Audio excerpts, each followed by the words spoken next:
So I'm speaking today with Caroline McKusick, an assistant editor at Stanford University Press, and a PhD in cultural anthropology at UC Davis. We'll be discussing the latest Engaging Books installment from Stanford University Press, which features 4 fantastic new titles that each explore the politics of heritage and the production of history in the Middle East. So Caroline, thanks so much for joining me. Thanks, Jonathan. Thanks for having me. So I thought we might start, if you don't mind, if you could just start by providing, a short summary of this grouping and sort of touch briefly upon each of the 4 books within it. Yeah, we put together 4 different books for this grouping on heritage politics. Half of them are part of the Stanford Studies in Middle Eastern and Islamic Cultures and Societies series, edited by Joel Bainan and Laleh Khalili, with Stanford editor Kate Wall. And the other 2 are not part of the series, but they're closely related by being part of Kate's Middle East Studies list. And all 4 books deal with different contemporary contestations and activism around the concept of heritage.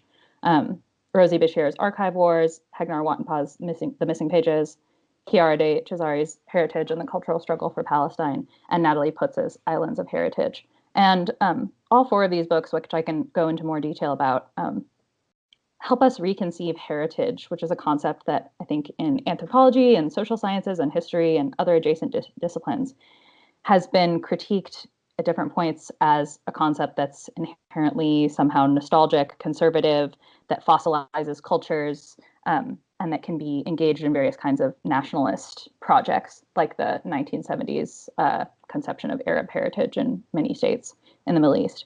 But all 4 of these books show us that although heritage has this history of being a concept deployed by states, by international development projects, and other top-down initiatives in order to ossify culture in some way, at the same time, it has also been turned into a terrain of struggle and memory making and placemaking in all these different sites that these books highlight in different ways. So I think together they can start a conversation about how contestations over memory, history, archives, material culture, and what is and isn't considered part of cultural and natural heritage are part of ongoing political struggles, and something that various on-the-ground grassroots actors have turned to their own needs and purposes. Yeah, absolutely. And that was something certainly that struck me reading about these books, is that they seem, in each of their different contexts to deal with the production of national heritage as a contested terrain, or sort of a double-edged sword, where on the one hand, it can be a way for ruling regimes, for example, to further consolidate their power through the widespread erasure and destruction of historical artifacts. But on the other hand, how heritage production can also be an opportunity for popular resistance, and often in the face of that erasure. And I think it seems to me that tension is not necessarily a new phenomenon within the history of the modern Middle East.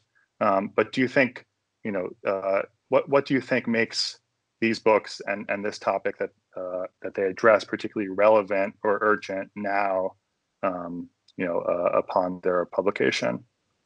Well, I think in Natalie Putz's Islands of Heritage, where she's discussing the Socotra archipelago in Yemen and how local people there mobilized ideas of the cultural heritage of the Socotri language and Socotri poetry, alongside the introduction of the concept of natural heritage that was introduced with the islands becoming a UNESCO World Heritage Site. She shows how those Socotri activists became part of the revolution and uprising in Yemen on the basis of their concepts of heritage. And they turned something like heritage that is seen as a nostalgic and backward-looking thing into an engine of social change, pushing for Socotri inclusion and social change. And Natalie Putz points out that a lot of recent contestations over monuments, built heritage, the demolition of monuments, or the building of various forms of heritage have been highly political. And inscription on UNESCO World Heritage Sites, for example, like in Palestine, where lists of World Heritage Sites have been extremely controversial, is a political act. And Putz predicts that some of the new wars of the 21st century will be fought on the terrain of control of heritage and historical resources, not just control of other sorts of resources or other what we recognize as other forms of political power. I think we can see that in a lot of different political contexts, and that it's a very prescient prediction that she's making about how heritage can become part of really potent political struggles and political change moving forward. And I think we can see in a lot of the books, like Hagnar Wattenpaugh's book, where she's discussing how the contestation of this Armenian gospel table became part of Armenians' struggle for recognition of the 1915 Armenian genocide, or Rosie Bashir's book, Archive Wars, where she's showing how social movements in Saudi Arabia have existed and have tried to contest official histories at different points. And that perhaps shows why the Saudi Arabian regime is so invested in erasing parts of history. We can see that these contestations are something ongoing and that can become an engine of social change in different places. Yeah, absolutely.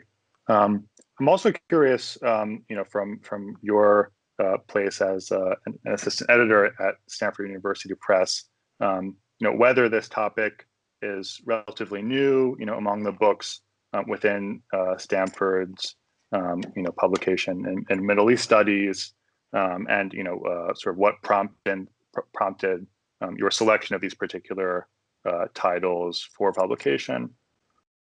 Well, these are all books that our editor-in-chief, Kate Wall, had acquired over the previous few years, and I think they show maybe an interest in the field in rethinking our concepts of heritage and some of the sort of stereotypical ideas of heritage as fossilized nationalist identity. And we have a few upcoming books that I'm pretty excited about that will be, I think, related to this. Some of them are recently out, like Yair Wallach's A City in Fragments, which rereads the history of Jerusalem through material inscriptions on walls, graffiti, writings, and he uses the material-built landscape of the city as a way of rereading its history. Hanan Tukan's The Politics of Art, which talks about the history over the second half of the 20th century of political and cultural diplomacy and neocolonialism and contestations over politics through the world of contemporary art.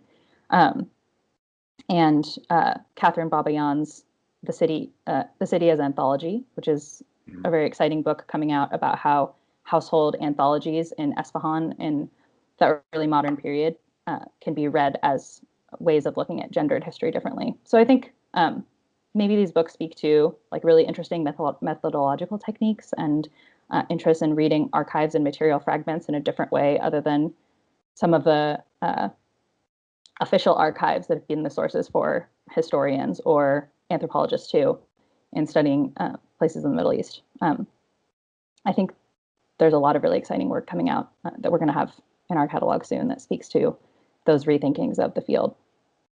Yeah, that sounds fantastic, and we'll be looking forward to seeing those come out, and perhaps featuring them, later as part of Mesfi's work or on Jadaliyya.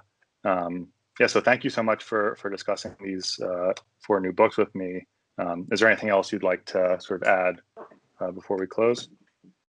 No, I'm excited for readers to engage with these books and read the excerpts we have on Jadaliyya's website, which highlight a lot of these really riveting stories and award-winning books. Cool. All right. Thanks so much, Caroline. Really appreciate it. Thank you.